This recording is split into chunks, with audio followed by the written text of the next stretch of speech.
All right, what is going on, everyone, and welcome to a special video. I wanted to make this just because a lot of people are starting the game and asking a lot of questions and everything.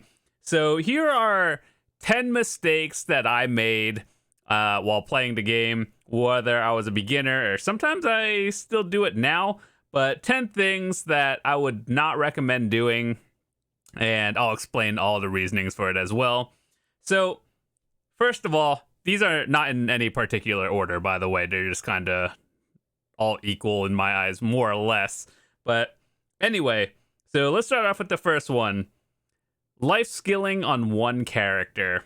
Now, this is my main, and I have a lot of life skills on one character. And slowly throughout time, over the years, I've been trying to shift that away and doing individual tasks on other characters. The reason why it's better to do it on multiple characters is because, let's say I'm leaving my character here, right, in Heidel, and I feel like I want to go grind somewhere, like in the desert, for example. And so suddenly, if I, just want to grind somewhere and then across the map, I want to do something else, turns out you have to go back and forth. Whereas if you just started another character to life skill, you could just leave it there and just do that, and you would save some time in general. So I don't think it's particularly bad if you do it all in one character, because I get it, people want all the icons on one character. It looks cool, those like top 5 things. But in general, if you're trying to save time overall, I think it's better to just have multiple characters do different things, especially sailing and bartering. So I found this out a little bit early because some days I just wanted to be on land, and being in the ocean was kind of difficult. So let's say I just wanted to grind and everything. So I made a second character. Well, I didn't really make it just for that, but it's just another character for sailing that you guys have seen over the years. So yeah, just to save time, try to work on your life skills on multiple characters. Though, like, some of them, it's okay to do on one of them, like alchemy, processing, cooking, gathering. It's like all the same thing. You AFK in the town, more or less. So, yeah, I don't think all of them need to be on different characters, but just for, like, certain things, like sailing and bartering.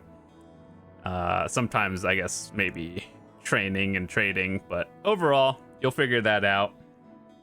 The second thing we are going to talk about is using your gear to roulette and try to make gains. Now, I've done this a few times in the past over the years, but I learned real quickly that it's not really a good idea. So let's say you're a new player and, I don't know, all your gear is Tet, right? And you're going for your first pen piece of gear, right? Now, let's say the best case scenario happens and you hit your one piece of gear. That's awesome. However, now your other gear is like, I don't know, try or probably below. So even in the best case scenario where you get it, well, I guess the best case scenario is you one tap it and you only make gains, but your average person is probably going to fail a few pieces, and then if you do succeed, it'll be your last one. So your overall APDP is probably going to be lower than when you started, even if you do hit the pen. So my best advice for you guys who are looking to enhance, is work on one piece at a time.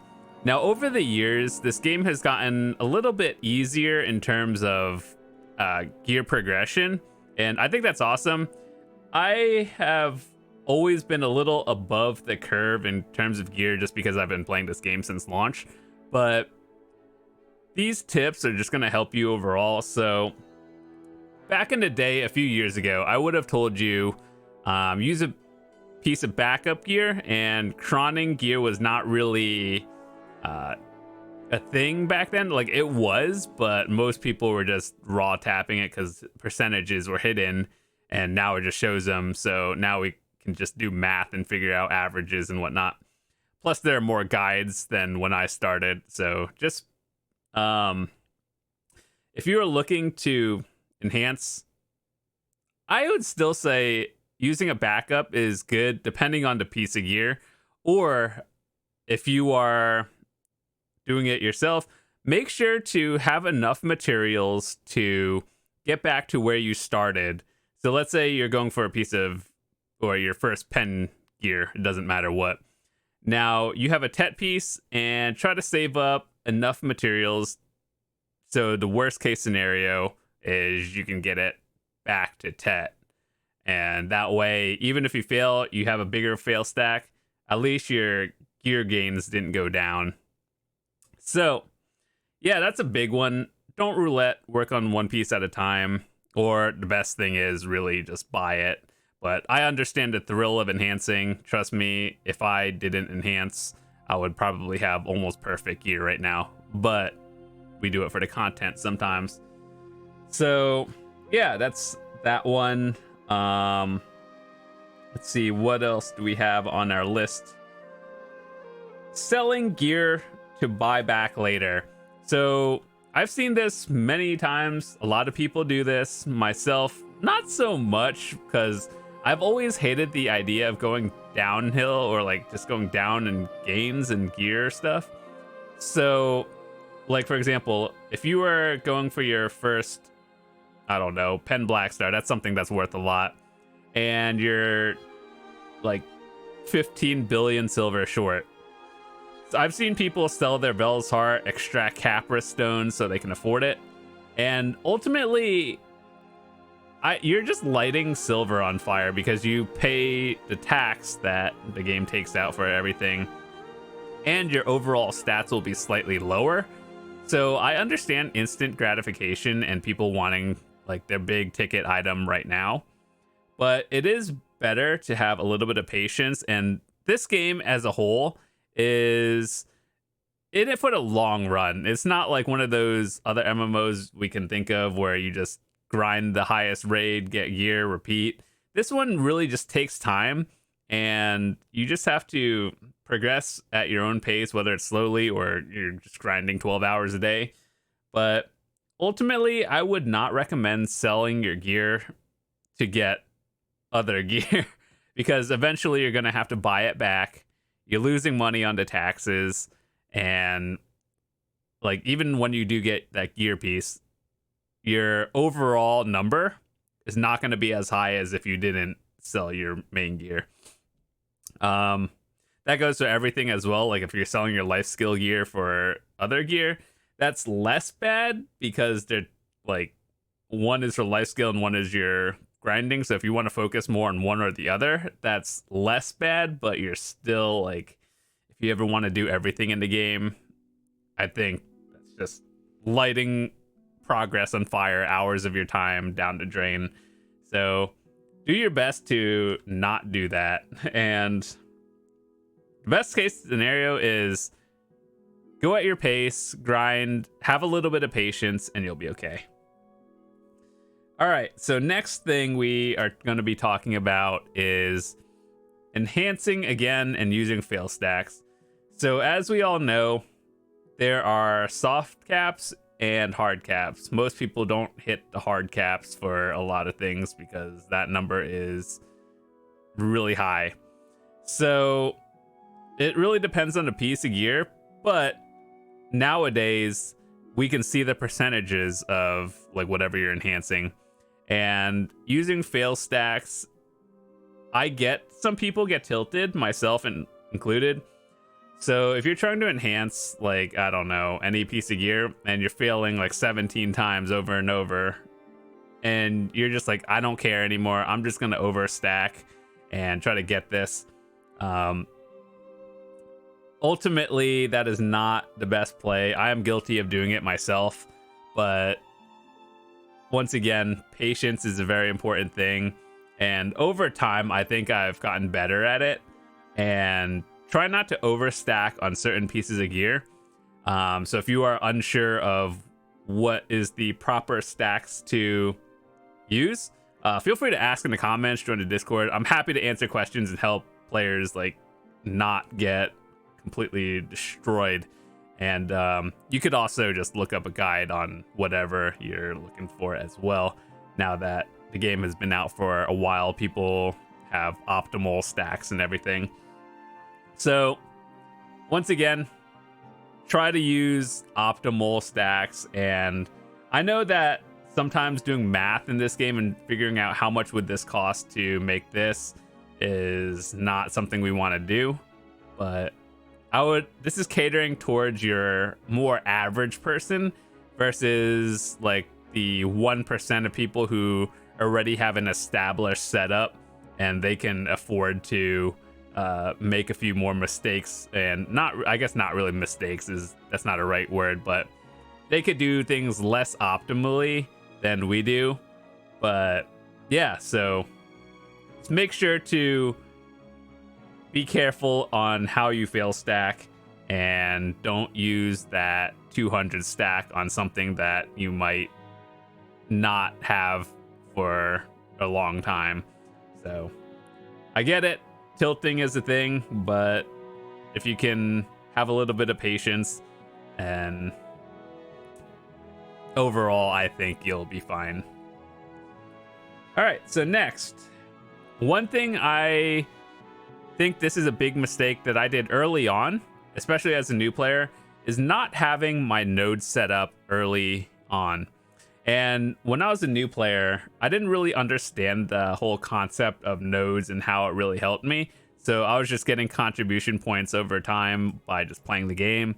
I didn't really know what the optimal like nodes were.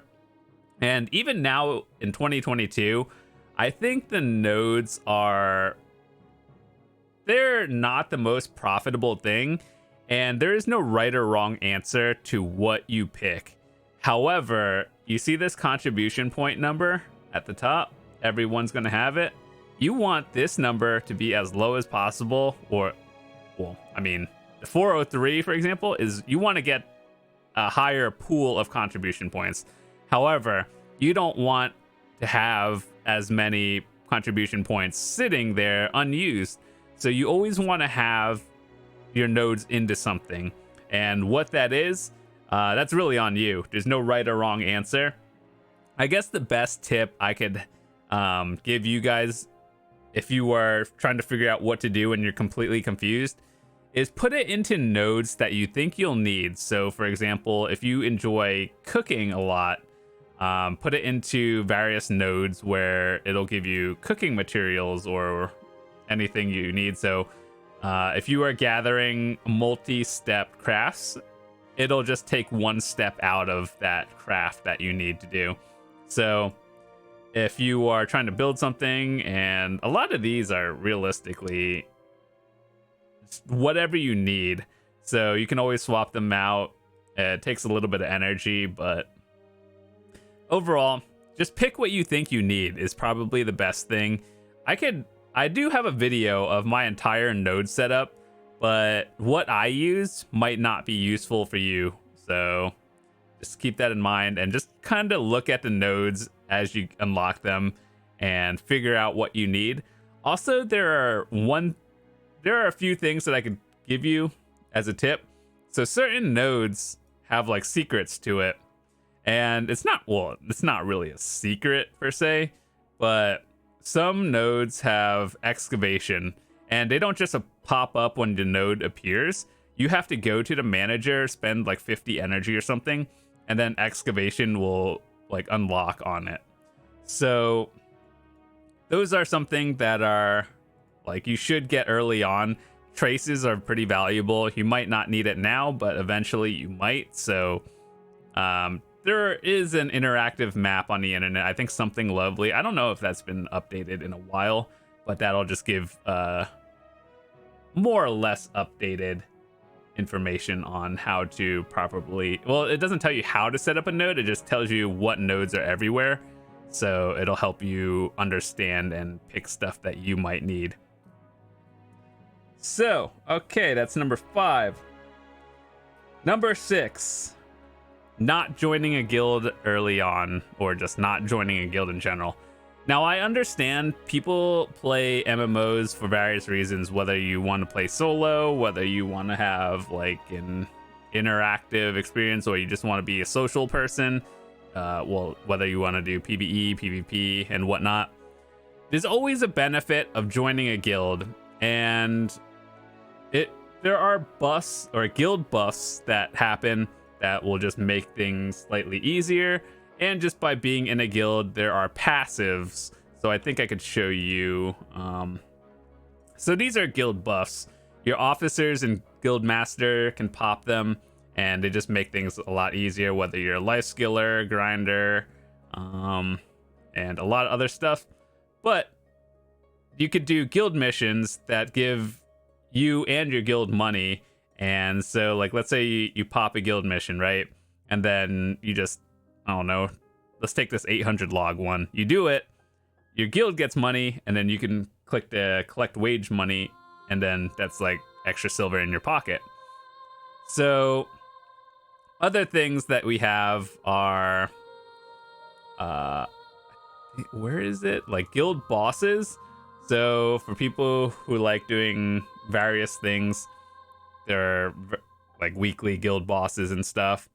And of course, there is just a lot of passives that you get just by being in a guild. So I think overall, just join one. Even if you don't really talk to people, just being in one will give you like bonus stats, like all of this. So pick one to join. Try to find a friend. Ask them if you could join their guild. Very worst case scenario. And if you don't like the guild, just find a new one. So yeah, there's a lot of reasons, and there's a lot of guilds out there for both PvP, PvE, casual guilds, just social ones. And so I'm sure there's something for everyone. You just have to find the one that works for you. Number 7, selling items on the market that is different. So previously we talked about selling gear on the market that you're going to have to buy back in the future. Now this one's a little bit different because there are some items that you get that you can craft into other things. So let's take these, for example. So as you can see in this, there's a tooltip that's like, you can exchange these for 3,000 silver. A lot of times there are items where you can combine them into making better items that are worth significantly more. So for example, these are byproducts from farming, which is one of the life skills. And if you combine 20 of any of these 5 byproducts, like 20 of this one and then 20 of that one, you get horse byproducts for tier 9s. And those are worth, let me find it. You make these stonetail fodders, and these are significantly more money. Even if you're just selling them to the market, it's significantly more money than just trading these products in for 3,000 silver. So there's a lot of things in this game that I wish like were changed. It would just be wonderful if one day Prolibus was just like, all right, we're gonna take half a year or something, or a year, and we're gonna improve the quality of life on a lot of things. And that would be so wonderful. But unfortunately, I don't think that's really gonna happen anytime soon, or at all. But yeah, another thing is try to figure out what items you're going to need from your nodes. So as you know, having a lot of nodes means you're going to get a lot of products and passive items over time, right? So let me give you an example of something that I have and I still don't know why I have. I've had an elder tree timber node or multiple nodes going on for multiple years. I have like 1.4 million logs that I'll probably never sell or never process. But overall, it's something you're gonna have to figure out what items are rare and what aren't. So there are some items that I think you should keep no matter what, and whether it's from your nodes or let's say you're gathering it and you just need some extra money. The best way to figure that out is you look at the market. So let me give you an example. Let's take this item called scorpion meat. It's something I gather every now and then, which you guys should watch in my previous gathering video if you're interested. But anyway, back on topic, scorpion meat. Let's use this as an example. How do you know if an item is something that you should keep or sell? If you look at the market for scorpion meat, there's almost 600,000 orders on it. Why? Because you can profit by cooking these, and there's a lot of them that are wanted. So if you have it and you're just like, there's a lot of orders, I wonder why. It's because these are rare, more or less rare items that you could make significantly more profit by doing some life skills than just selling it to the market. So that's a general indicator of, is this item good? Should I save it? Should I not save it? And for a lot of items, if you don't need it, realistically, you could sell it. But there are some items you just look at it and you think to yourself, maybe I should keep it. I might use it in the future. And so I guess a general tip, and from my experience, what items you should be keeping are any fruits that you find from byproducts of farming, saps from gathering and or nodes. These are for alchemy and are for high-end people who are interested in grinding, that uses elixirs and stuff. And various logs are for crates and trading other life skills and or building your own items in a way. And so traces are very important as well. Fruits, various timbers. I say certain ones are valuable, some aren't. And saps. So I could probably make a really long list of things that I think are good and what you could sell. But overall, the best tip is look at the market. Are there a ton of orders? If yes, then save the item, because there's probably zero shot you're getting it back if you need it in the future, unless you gather it yourself. So it's better to keep it than sell it and not know if you're gonna need it again. Next on our list, we have number 8. Not using buffs while PvPing or PvEing. And the reason why it's very important is, one, it makes your efficiency very fast. And, well, like, you'll notice a difference whether someone's buffed or whether they're not. And if you're at a place that you think is relatively difficult, or even if it's not difficult, but you're just barely meeting the requirements for it. So just as a general example, let's take, I don't know. Let's take these Swamp Vogons right here. It says the recommended AP is 260. Now, this is one thing that's always been a controversial topic. And you see how on the map there are various icons that say, we recommend this AP to be grinding in this area. Yes, you can grind the area with a lower AP. However, this recommended is good for effective efficiency.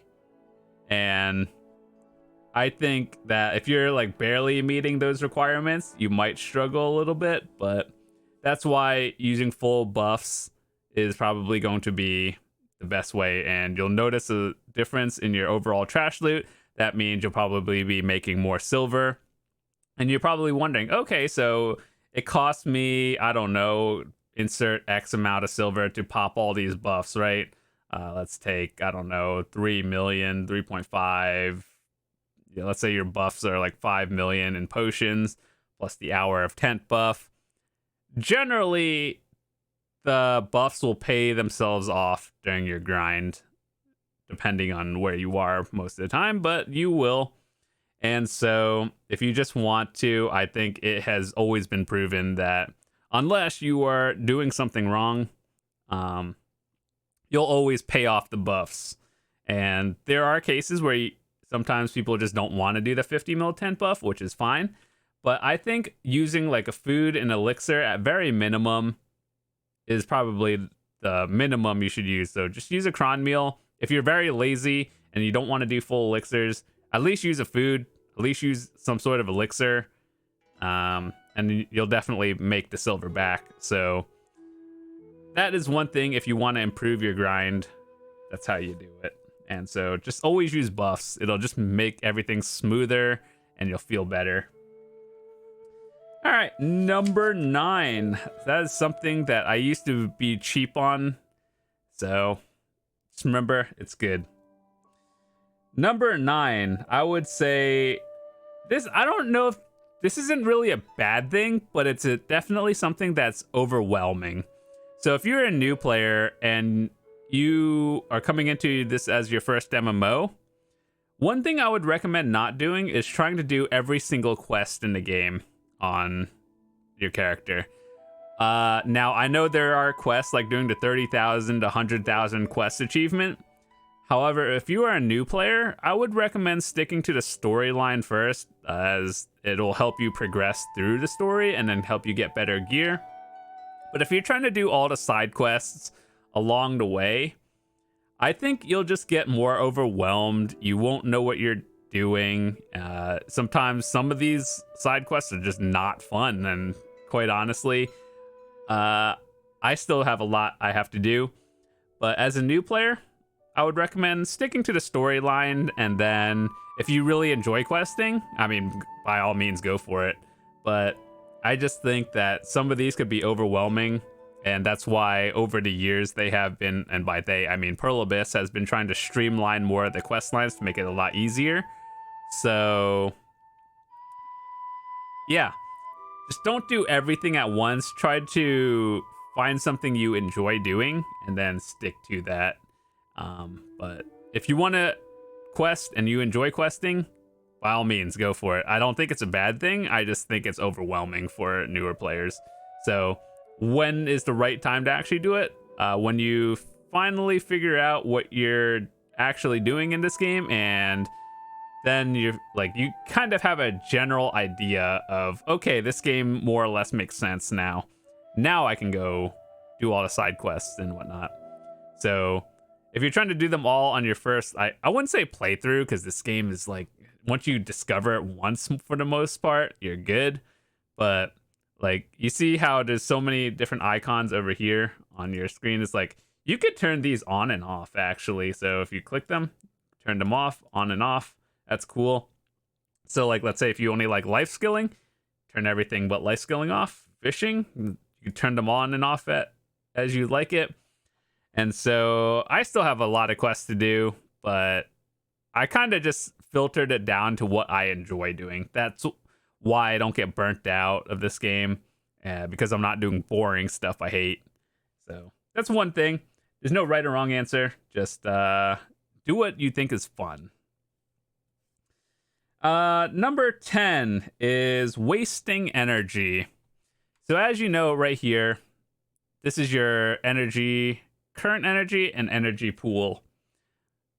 You don't really want to have your energy number to be maxed at all times, because there's always something in this game you could be doing with your energy. If you don't know what, literally life skilling, go gather something and drop your energy down to 0. And if you're going to be gone all day, you could go to Velia and then buy those, what is it? Those potions that give you energy and then just sell them. At least that is more money than 0 by letting your energy sit here at max all day. And I understand there are times where you're just at work for like 15 hours or whatnot, and then it happens to be maxed. But when you're actively playing, you kind of want to just make sure your energy pool is not like hard maxed, especially on all your characters. So, well, I have a few that are hard maxed, but this character is literally out at a boss and there's 0 shot I'm going back to town. But for the most part, I try to keep my energy on characters not maxed, and that way at least you could turn that energy into something and make some sort of money that's better than no money. So it's one tip. How you spend it is on you, whether you're gathering, you do Nightmender, you like doing Amity games for some reason. Dude, That thing needs a big overhaul, by the way, for anyone who does Amity games for like you wave to people and get their friendship, and it's so weird. I hate it. But yeah, that was 10 mistakes that I make and something that I would advise beginner players to not do. And I want to give another mistake. Well, I don't think this is a mistake. I think this just hinders your progression. So, is it wrong to do this? No. Is it just going to slow down your progress? Yeah. It is constant re-rolling of your characters. And the reason why, like for example, if I were to tag any of my characters right now, it costs money to tag my gear over. And by playing other characters, you have to get the skill points again, and you have to do all that. And you're literally going down in efficiency because let's say you want to play a new character and you have to go grind the lower end spots again because obviously the new tag character isn't the same as your main. So it makes your time invested a little bit more spread out. But once again, is it wrong? No, I think you should play the character that you enjoy doing the most. And ultimately, if you're not having fun with one of them, definitely play another. But just know that if you are constantly re-rolling, you're constantly spending money on tags, and that money can be used for upgrades in your gear. So one thing I would recommend is try to find a character or class that you enjoy and then stick to it. And if you can tag another character before you do it, make sure you really like that character and you want to stay on it for a while. Otherwise, if you keep having to just light silver on fire for that, just to have fun, you're not really going to be making too many gains. It's like one step forward, one step backwards, and you're back where you started. So just want to make that very clear. It's not wrong to do rerolls. I just think that the more you do it, the longer it's going to take you to make your gear gains, whatever you're doing. So with that said, hope you enjoyed these tips. Feel free to leave some more in the comments what you think would be beginner mistakes or just some other friendly tips you can give to beginner players as well. And hopefully you learned something. If you did, be sure to drop a quick like on the video. If you're new here, hit that subscribe button. I try to make some guide videos and stuff more for newer players to intermediate players and, well, I guess advanced players as well. But I like to do everything in this game, and especially because this game is not your standard MMO. It is harder, as in like it's a sandbox MMO. So people get overwhelmed and lost very easily in this game because there's just so much to do. So I try to make guides to help people figure out what they want to do and or just want to see what things are before they start doing it. So hopefully it helps you, and feel free to join the Discord and leave a comment. I'm happy to answer as many questions as I can to the best of my ability. And with that said, I'll see you guys tomorrow. Have a fantastic day.